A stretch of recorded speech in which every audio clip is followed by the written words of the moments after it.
ദിവസം മുന്നെത്തിച്ച് രാവിലെ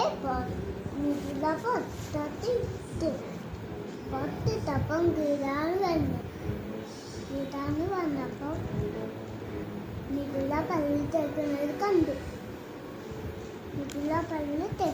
കണ്ടു. അപ്പോൾ എന്താക്കി, ഇതാണ് അസ്കുലം ബസ്സിന് കയറി. അമ്മ വന്നപ്പോൾ അമ്മ ഇങ്ങോട്ട് വന്നപ്പോൾ മിഥുലോട് ചോദിച്ചു,